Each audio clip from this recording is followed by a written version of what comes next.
ठीक है स्टूडेंट्स, तो आज का जो आपका टॉपिक है फाइनल टॉपिक है, इसके बाद आपका चैप्टर हो जाएगा फिनिश।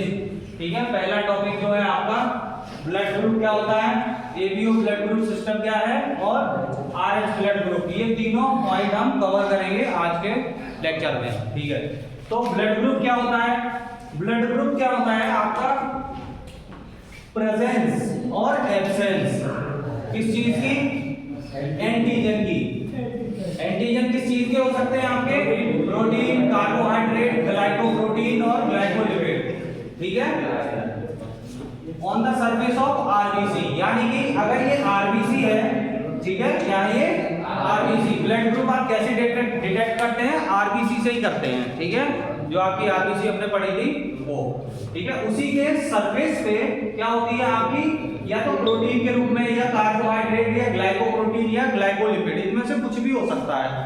ठीक है, तो अगर इस तरीके से ये प्रेजेंट है तो ये क्या है, एंटीजन प्रेजेंट होते हैं। क्या प्रेजेंट होते हैं, किसके बने हुए होते हैं, प्रोटीन, कार्बोहाइड्रेट, ग्लाइकोप्रोटीन, ग्लाइकोलिपिड। कहां होते हैं, आरबीसी की सरफेस पे। ठीक है, अब ब्लड ग्रुप आपके 3-4 तरीके के होते हैं। ठीक है, जैसे कि ABO blood group system, Rhesus वाला आरएच ब्लड ग्रुप सिस्टम। ठीक है, 2-3 और होते हैं, लेकिन मेनली जो है हम दो ही फॉलो करते हैं, तो यहाँ पर दो ही कुछ डिस्कस करेंगे यहाँ पे। ठीक है, चलिए अब एबीओ ब्लड ग्रुप वाला सिस्टम देख लेते हैं क्या होता है। ABO blood group is based on the A और B antigen on the RBC surface, यानी कि आरबीसी के सरफेस पे क्या होता है, ए एंटीजन और बी एंटीजन। ठीक है, ए बी का मतलब आगे समझ में आ जाएगा, ओ का मतलब आगे समझ में आ जाएगा। ठीक है, अब देख लेते हैं, ये मैंने लिखी है क्या, प्रोटीन। ठीक है, या एंटीजन, क्या ये एंटीजन। ठीक है, अब टाइप ए का अगर ब्लड ग्रुप होगा तो उसमें एंटीजन कौन सा होगा, टाइप ए, तभी इसको कह रहे हैं हम ए ब्लड ग्रुप। और बी ब्लड ग्रुप में कौन सा एंटीजन होगा, बी। ए बी में कौन सा होगा, दोनों होंगे। कौन से होंगे, दोनों एंटीजन होंगे। ठीक है, और ओ में क्या होगा, कोई भी एंटीजन नहीं पाया जाएगा। अब इसको कैसे समझ सकते हैं आप, चलिए इधर देखिए आप, अगर आप माइक्रोस्कोप में आरबीसी को देखते हैं, ठीक है, तो आप कैसे पहचानेंगे कि ये ए ग्रुप है, बी ग्रुप है, या ए बी है, या ओ है। ठीक है, कैसे दिखाई देगा, जैसे ये आरबीसी है आपकी, दिखाई दे रहा है सबको, ये आरबीसी है। ठीक है, आरबीसी के सरफेस पे आपको इस तरीके का कुछ अगर स्ट्रक्चर दिख रहा है, ए टाइप का स्ट्रक्चर, इस तरह का ट्रायंगुलर टाइप का, तो वो कौन सी हो जाएगी आपकी, ए ग्रुप हो जाएगा। ठीक है, अब ये आपको राउंड शेप में दिखाई दे रहा है आरबीसी के ऊपर, तो बी का ये राउंड शेप का इस तरीके का है ये। ठीक है, तो ये कौन सा हो जाएगा, बी ब्लड ग्रुप, ये ए ब्लड ग्रुप। अच्छा, अगर दोनों तरीके के दिखाई दे रहे हैं, एक ऐसा दिखाई दे रहा है, एक ऐसा दिखाई दे रहा है, तो वो कौन सा ब्लड ग्रुप हो जाएगा, ए बी हो जाएगा। ठीक है, अगर ये ओ है, इस पे अगर आरबीसी पे किसी भी तरह का क्या नहीं है, हमारे पास एंटीजन नहीं है। क्या नहीं है, एंटीजन। ठीक है, बिल्कुल प्लेन है, बिल्कुल क्या है, प्लेन। तो उसको हम क्या बोल देते हैं, ओ। पहले इसको क्या बोला गया था, सी बोला गया था। क्या बोला गया था, सी बोला गया था, लेकिन सी का वो फिर बाद में ओ कर दिया। ठीक है, चलिए ये समझ में आ गया आपको, एंटीजन समझ में आ गए। ए जैसा दिखेगा तो ए है, बी जैसा दिखेगा आरबीसी के आसपास तो बी, और दोनों जैसे दिखेंगे ए और बी मिक्स तो ए बी, और कुछ भी नहीं दिखेगा तो ओ। ये हो गए ब्लड ग्रुप। ठीक है, अच्छा अब इनके पास, अब ये तो कहाँ है, आरबीसी में है, लेकिन इनके पास होती है एंटीबॉडीज, कहीं किसी के धोखे से गलत ब्लड ना चढ़ जाए। ठीक है, होता है ना, गलत ब्लड चढ़ जाता है तो प्रॉब्लम होने लगती है, देखा है। तो इनके जो आपने ब्लड पढ़ा है, ब्लड में आरबीसी होती है एक साइड में, और प्लाज्मा होता है, तो उसी प्लाज्मा में आरबीसी बैठती रहती है। तो ये तो आरबीसी के ऊपर हमने जो एंटीजन थे वो पढ़ लिए। अब प्लाज्मा के अंदर एंटीबॉडीज होती हैं। क्या होती हैं, एंटीबॉडीज। तो एक चीज याद रखनी है, यहाँ ये क्या लिखा है बेटा, एंटीबॉडीज। तो इस तरह की एंटीबॉडीज होती हैं आपकी प्लाज्मा में, तो हम इसके एक पोर्शन को यहाँ दिखा दे रहे हैं। ठीक है, इस तरह की पूरी एंटीबॉडी, एक एंटीबॉडी ये हो गई है। ठीक है, इसमें इस तरीके से होता है माइक्रोस्कोप में अगर आप देखोगे। ठीक है, तो इस एंटीबॉडीज का ये वाला पार्ट हमने उठाकर देख लिया है यहाँ से। ठीक है, तो इसमें कौन सी है एंटीबॉडी बेटा, बी। ए वाले में कौन सी होगी एंटीबॉडी, बी। ठीक है, क्योंकि अगर सेम ऐसी हो गई, ए तो क्या होगा, ये इसी से अटैच हो जाएगी और इसी को काम नहीं करने देगी। समझ गए भाई? अगर ये मार्कर है और ये है, ये क्या है एंटीजन, ये क्या है एंटीबॉडीज। ये अगर दोनों आपस में अगर क्लब कर गई एक ही जगह तो ये आगे बढ़ पाएंगे नहीं बढ़ पाएंगे, आरबीसी का मूवमेंट हो ही नहीं पाएगा। ठीक है, तो इसलिए क्या है, ए वाले जिसमें एंटीजन है उसमें क्या है बी जैसी क्या है एंटीबॉडी। ये देखो शेप जो कैसा है इसका, बी जैसा है, ये देखो। ठीक है, यहाँ बनाया था बी जैसा ये शेप। ठीक है, तो इसमें ए वाले में कौन सी एंटीबॉडी होगी, बी। ठीक है, जिससे कि इसे कनेक्ट ना कर पाए। ठीक है, अब बी वाले में कैसी होगी, ए जैसी होगी, उसकी जस्ट अपोजिट। अच्छा, ए बी में कैसी होगी भाई, ए में ना ए जैसी होगी ना बी जैसी होगी। क्यों कि अगर ए जैसी हो गई तो भी ये कनेक्ट कर जाएगा, बी जैसी हो गई तो भी ये इसको पकड़ लेगा। ठीक है, काम नहीं करने देगा। तो इसलिए आपका जो ए बी वाला ब्लड ग्रुप होता है उसमें एंटीजन तो ए बी होता है, लेकिन एंटीबॉडी जो होती हैं प्लाज्मा में वो नहीं पाई जाती हैं। इसीलिए ए बी जो ब्लड ग्रुप होता है जिन लोगों का, एंटीबॉडीज की कमी के कारण वो अक्सर ज्यादा कुछ बीमारियां उनमें देखी जाती हैं। आ गई बात समझ में, ए बी ब्लड ग्रुप वाले लोगों के अंदर। अच्छा, अब ये ओ एंटीजन है, इसके पास एंटीजन है ही नहीं, क्या नहीं है, एंटीजन नहीं है। तो इसको चाहे ए एंटीबॉडी दे दो चाहे वो एंटीबॉडी दे दो, ए चाहे बी दे दो, इस पर कोई फर्क पड़ेगा नहीं पड़ेगा। कहीं बाइंड होने के लिए साइड ही नहीं है इसके पास। समझ गए? तो इसके पास क्या होता है, दोनों एंटीबॉडीज होती हैं, ए और बी दोनों एंटीबॉडीज होती हैं। तो जो ओ वाला है तो वो फायदे में है, उसके पास दो एंटीबॉडीज हैं, वो कम बीमार पड़ेगा, कुछ पर्टिकुलर टाइप की डिजीजेस से वो बच के रहेगा जो ए बी वाले को हो रही थी। समझ में आ गई बात? ठीक है, तो ये एंटीजन और एंटीबॉडी का फंडा क्लियर हुआ आपके अंदर। भाई ए में कैसी एंटीबॉडी होगी, बी। ठीक है, क्यों कि कहीं उससे ये बाइंड ना कर जाए, कनेक्ट ना कर ले। तो ये चलिए ये हो गया। अच्छा, अब देख लेते हैं ब्लड ग्रुप अगर आपका कौन सा है, ए। ठीक है, तो आप किसे डोनेट कर सकते हो, ए और ए। भाई ए वाले को कर सकते हो और ए बी वाले को कर सकते हो। ए बी वाले को क्यों कर सकते हो डोनेट, क्योंकि ए बी सबसे क्या करता है, यूनिवर्सल रिसीवर है, सबसे ले लेगा वो। ठीक है, क्योंकि उसके पास क्या नहीं है, एंटीबॉडीज है ही नहीं, सबसे रिसीव कर लेगा। आगे बात समझ में? अच्छा, अब बी वाला है वो किससे लेगा, बी से, और ए बी से ले सकता है क्योंकि ए बी क्या है, यूनिवर्सल डोनर, हाँ रिसीवर। ठीक है, अब ए बी वाला किससे लेगा, ए बी वाला केवल किससे ले सकता है आपका, ए बी से। ठीक है, ए बी को दे सकता है केवल। ये किसकी बात हो रही है, ये डोनर। ए वाला ए को दे सकता है और ए बी को दे सकता है, बी वाला बी वाले को दे देगा और ए बी को दे देगा, ए बी वाला केवल ए बी वाले को देगा। ठीक है, अच्छा ओ वाला क्या है, ओ वाला यूनिवर्सल क्या होता है, डोनर, सबको दे सकता है क्योंकि उसके पास एंटीबॉडीज है ही नहीं। अब एंटीबॉडीज नहीं है तो दूसरे के साइड पर बाइंड ही नहीं करेगी, तो चढ़ा दो जिसको चढ़ाना हो। क्लियर, समझ में आ गई बात? ठीक है, अब बात करते हैं रिसिपिएंट्स की, किससे किससे रिसीव कर सकता है ए ब्लड ग्रुप है अगर आपका, तो किससे रिसीव कर सकता है, एक तो ए से कर सकता है और ओ से कर सकता है। ओ से क्यों, क्योंकि ओ सबको दे सकता है। क्यों दे सकता है, क्योंकि इसके पास एंटीबॉडी है ही, वो सॉरी एंटीबॉडी है। ठीक है, यूनिवर्सल डोनर है। अब बी वाला किसको कर सकता है, बी से ले सकता है और ओ से भी ले सकता है।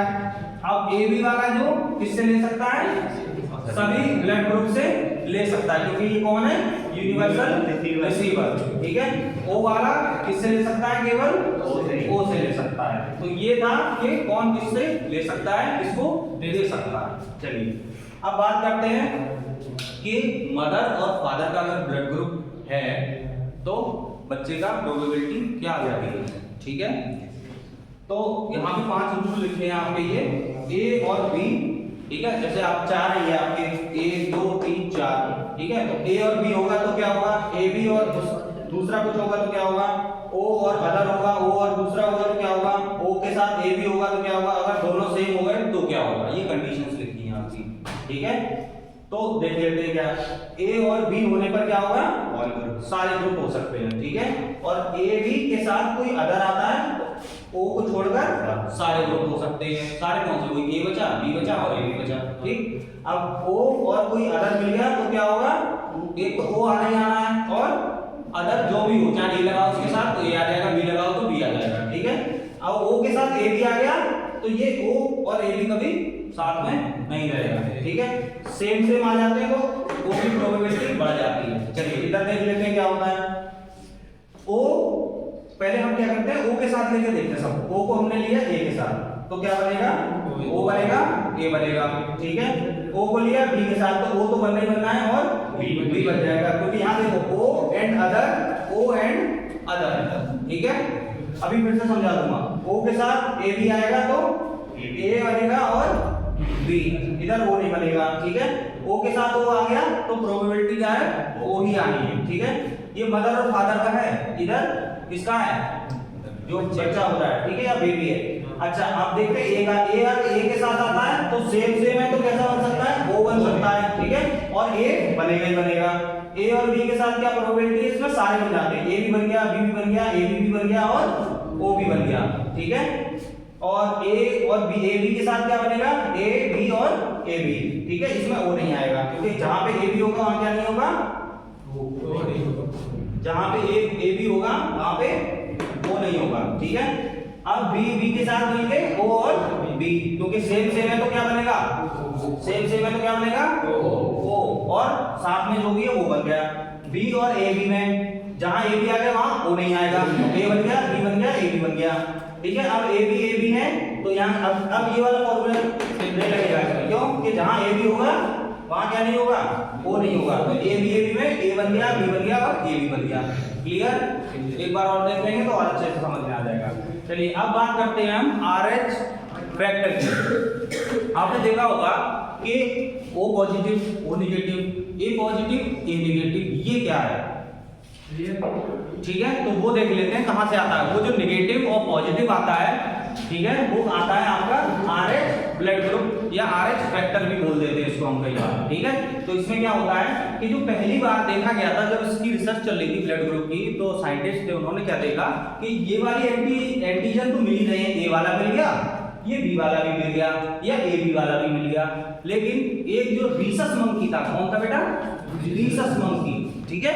तो उन्होंने क्या देखा कि इसके ऊपर इस तरह का भी एक क्या है, शेप आ रहा है, ठीक है, इस तरीके का शेप आ रहा है, ठीक है। तो उन्होंने कहा अब इसका क्या करें, तो उन्होंने फिर देखा प्लाज्मा में देखते हैं कहीं इसकी जैसे A की एंटीबॉडीज थी, कौन सी, B वाली, हम इसकी देखते हैं इसकी एंटीबॉडीज है प्लाज्मा में, तो वो नहीं पाई गई। इन्होंने देखा कि हाँ एंटीजन तो है यहाँ पे अलग तरीके का, A B और AB से अलग, लेकिन क्या है इसके एंटीबॉडीज नहीं है प्लाज्मा में, क्या नहीं है, प्लाज्मा में एंटीबॉडीज नहीं है, ठीक है।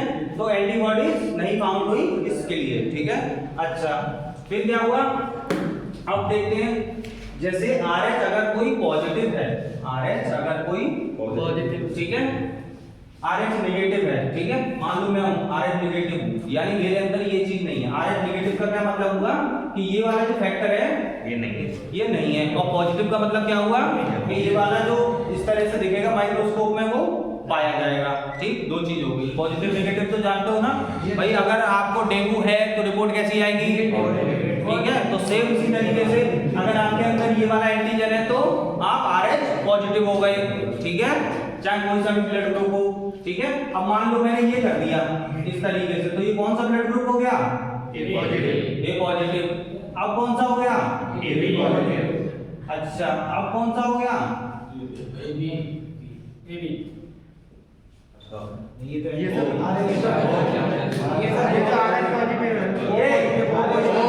पॉजिटिव कौन सा हो गया, ये क्योंकि इसमें कोई एंटीजन है नहीं, कौन सा है, रीसस वाला है केवल, तो ये इधर से ले लिया O, और ये O पॉजिटिव जो कि मेरा ब्लड ग्रुप है, ठीक है। चलो अब देखते हैं क्या होता है। अगर कोई RH नेगेटिव वाला है, ठीक है भाई, उसको ब्लड चढ़ा दिया RH पॉजिटिव वाला, तो क्या होगा फर्स्ट टाइम, ठीक है। तो क्या होगा, शुरुआत में कोई दिक्कत नहीं होगी भाई, जिसके पास नेगेटिव है, ठीक है, जिसके पास ये था नहीं उसको आपने ये वाला ब्लड चढ़ा दिया RH पॉजिटिव वाला, तो शुरुआत में तो कुछ नहीं होगा, क्या होगी, इम्यून सिस्टम जो क्या होगा, एंटीबॉडीज बना लेगा, क्या कर लेगा, एंटीबॉडीज बना लेगा पहली बार में होगा कुछ नहीं। लेकिन जब दूसरी बार आपने फिर से अगर RH पॉजिटिव चढ़ा दिया उसको, तो उधर क्या बन गई है बेटा, एंटीबॉडीज बन गई है। RH नेगेटिव वाला था उसके अंदर क्या बन गई थी, पहली बार चढ़ाया था तो कोई दिक्कत नहीं हुई क्योंकि एंटीबॉडीज थी नहीं उसके पास, क्योंकि नेगेटिव था। अब RH पॉजिटिव पहली बार चढ़ाया तो क्या हुआ, उसके अंदर इम्यून सिस्टम ने एंटीबॉडीज बना ली। अब फिर से आपने दोबारा से RH पॉजिटिव चढ़ा दिया तो क्या हो जाएगा यहाँ पे,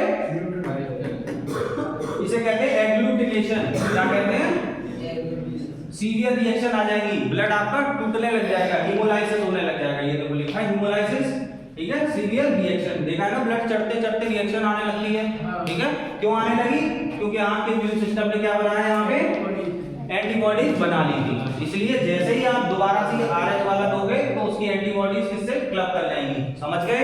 इसी प्रक्रिया को क्या कहते हैं, एग्लूटिनेशन, ठीक है।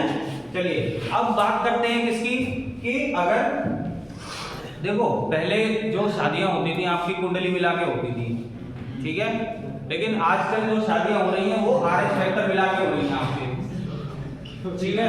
उसका रीजन क्यों, क्योंकि भाई एक बच्चा हो गया, दूसरा बेबी कंसीव ही नहीं हो रहा है। जानते हो आप इस बात को, ठीक है। अब बता रहा हूं एक सिचुएशन, देखो यहाँ पे कि मदर जो है RH नेगेटिव है, क्या है, और जो उसके अंदर फीटस है जो डेवलप हो रहा है वो कैसा है, RH पॉजिटिव, ठीक है। अब क्या होगा कि जो RH नेगेटिव मदर है, ठीक है, RH फीटस उसके अंदर डेवलप हो रहा है। अब फीटस किससे जुड़ा होता है बेटा, एक डोरी टाइप की होती है, प्लेसेंटा कहते हैं उसको, क्या, प्लेसेंटा। उसी से उसको ऑक्सीजन, कार्बन डाइऑक्साइड और न्यूट्रिएंट्स जो भी चाहिए होता है फीटस को, वो मिलता रहता है। आगे का समझ में, ठीक है। तो किसी भी तरीके से अगर उस प्लेसेंटा से आदान प्रदान हो गया किस चीज का, RH नेगेटिव पॉजिटिव से ये वाला ब्लड इधर चला गया नेगेटिव की तरफ, तो यहाँ क्या हुआ था, याद करो, एंटीबॉडीज बन गई थी, ठीक है। तो इसी तरीके से एंटीबॉडीज बन जाएंगी, लेकिन बहुत ही कम मात्रा में। कितनी मात्रा में, बहुत ही कम मात्रा में। तो पहले बेबी को तो प्रॉब्लम नहीं होगी उतनी, ठीक है। लेकिन अब एंटीबॉडीज बन गई है किसमें, मदर में। कहां से बनी, RH पॉजिटिव था, इसके इम्यून सिस्टम ने यहाँ धीरे धीरे क्या कर दिया, RH नेगेटिव जो मदर थी इसके अंदर क्या बना दी, एंटीबॉडीज। क्या बना दी, एंटीबॉडीज। अब जब दूसरा बेबी होगा या दूसरा फीटस होगा, जैसे जैसे वो डेवलप करने लग जाएगा तो क्या होगा, जो एंटीबॉडीज थी मदर के अंदर जो डेवलप हो गई थी ये वाली, ठीक है, तो वो क्या होगा, प्लेसेंटा को क्रॉस कर जाएंगी और कहाँ पहुंच जाएंगी, फीटस के ब्लड में पहुंच जाएंगी, और जो उसके क्लम्पिंग कर देंगी फीटस की, उसके RBC की। इस सिचुएशन को क्या कहते हैं, इरिथ्रोब्लास्टोसिस फोइटैलिस, ठीक है। ये सिचुएशन क्रिएट हो जाती है दूसरे बेबी में, तो दूसरा बेबी जो है कंसीव नहीं हो पाता है, ना के बराबर बिल्कुल चांसेस हो जाते हैं। तो आगे आने वाले जितने भी जो होंगे, अगर वो क्या है, सेम ब्लड ग्रुप के हैं, तो वो कंसीव नहीं कर पाते हैं, ठीक है। तो इसके लिए क्या कर सकते हैं, जब पहला आपका जब पता चल जाता है कि फीटस कैसा है, RH पॉजिटिव है, और मदर कैसी है, RH नेगेटिव है, तो उसी टाइम जैसे आफ्टर बर्थ, जैसे डिलीवरी हो जाए तो क्या करना है कि हाँ 3 दिन के बाद, जैसे डिलीवरी के 3 दिन के अंदर ही अंदर क्या करना है आपको, RH पॉजिटिव, हाँ, रिमूव करनी है क्या, एंटीबॉडीज RH पॉजिटिव वाली, ठीक है।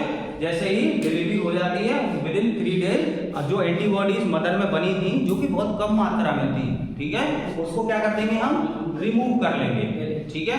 तो ये था आपका पूरा ब्लड ग्रुप सिस्टम, यही